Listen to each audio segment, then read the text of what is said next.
in Friday night, in Shabbat evening, when you do Kiddush? What's your intentions? So I answered to him, to do Kiddush. What are your intentions?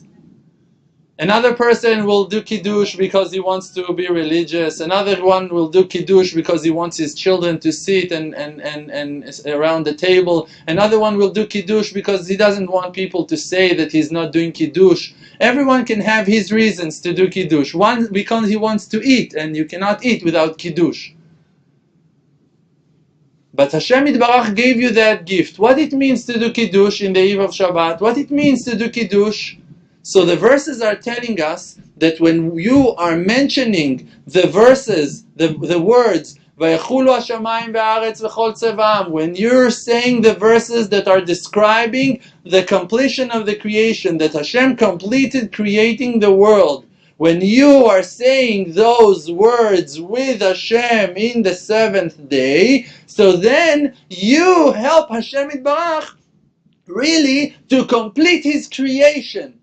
And by doing that, you are completing the creation. You're creating the world in a way. So you can do the Kiddush with the intention that Hashem said that is the reason why you need to do Kiddush.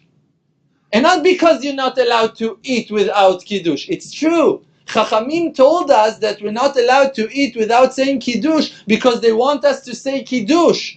Because they know we're gonna eat, so they stopped us from eating, because first of all we want to say Kiddush. But what is the Kiddush? Is not what that is holding you back from eating. It's your ability to be the right hand of the Creator, to complete the creation and to uplift the creation to the world to come, to the Shabbat, to the seventh day, to day of rest, to bring everyone to complete tshuva. Veshavta ad Hashem Elokecha, to come back till Hashem, to see Hashem face to face, to rest with Hashem, to enjoy with Hashem.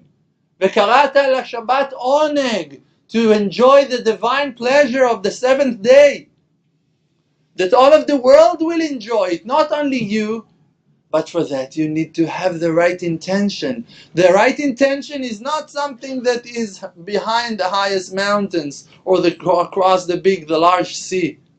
It's just a temporary world that in this world, in this period of time, we have a mission. What's the mission? The mission is only not to forget the Creator, to remember that it's all He, never to fall in the trap of all of those coverings, of all of those husks.